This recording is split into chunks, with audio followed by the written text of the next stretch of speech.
So cosine 11 pi over 18. We need to write this in terms of cosine of a positive acute angle. So let's first draw where 11 pi over 18 lands us.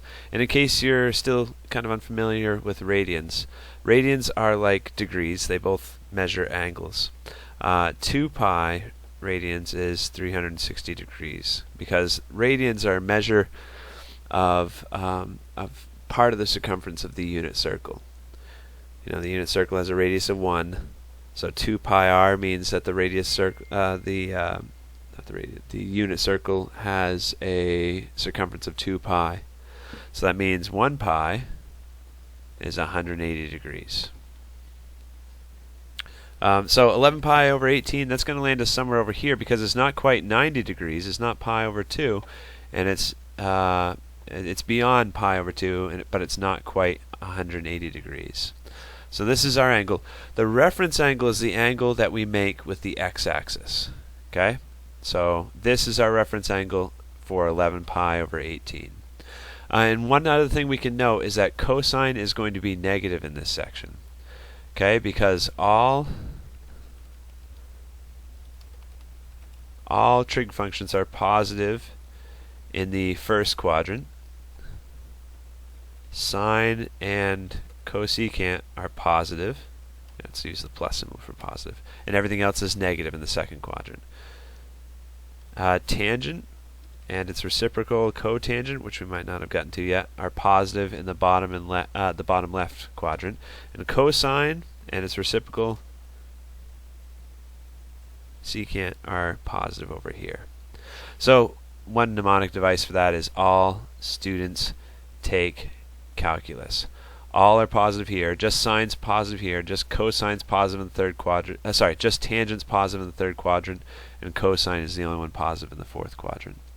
So we know that cosine 11 pi over 18 is going to be negative, right? This is going to give us some sort of negative answer. Okay, so now we got that straightened out. Let's figure out what this reference angle is.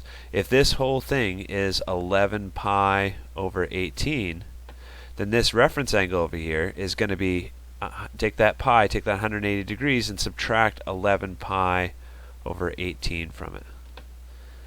Okay, so pi minus 11 pi over 18, we've got some fraction work to do. This is the same as doing 18 pi over 18 subtracted by 11 pi over 18.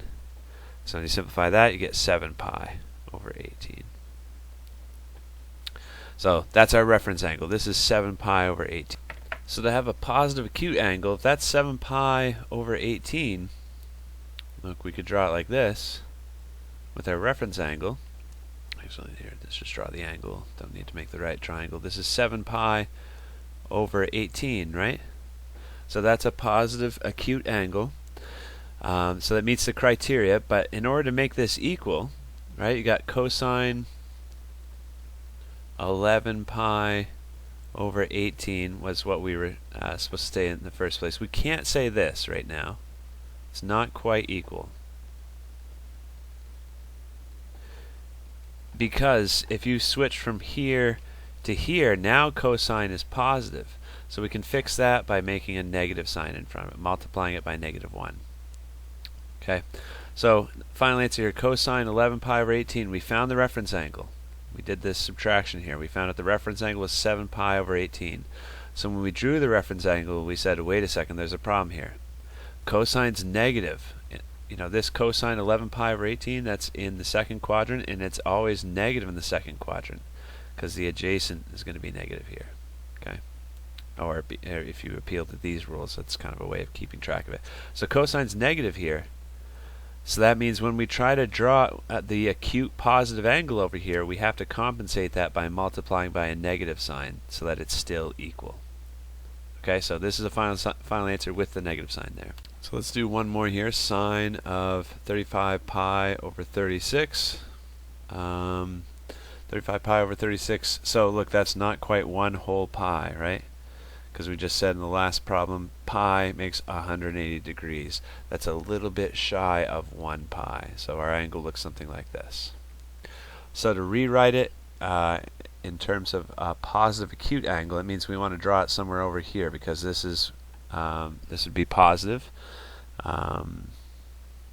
I guess we could do a negative angle for the same thing. That would be rotating. Negative angles mean you just rotate clockwise instead of counterclockwise. But this one says a positive angle. So an acute angle is drawn.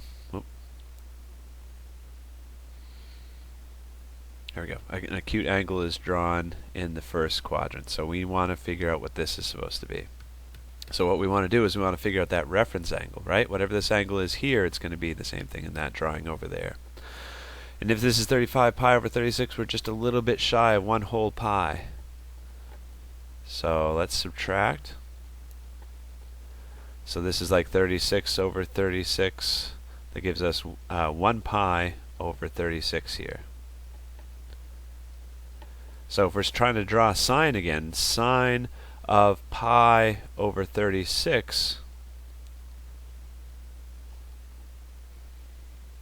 So this is the sine of a positive acute angle.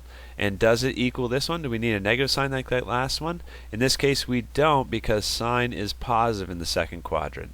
So our final answer is going to be positive. And these two should match up. And you can actually check these with the calculator too. If you do 35 times pi divide by 36. Make sure your calculator's in radians before you do this next part. So, right there. Hit degrees, change it to radians, then I am going to hit trigonometry, sine. That's what sine of 35 pi over 36 is. And if we've done this right, it should match what we just wrote down there. Pi divide by 36. And then if we hit sine, it gives us the same thing, right? Let me see if I can show you how to punch that in Newton too. So this one doesn't require a negative sign. We just said it was pi. Let's make our fraction pi, and then 36 goes in the bottom.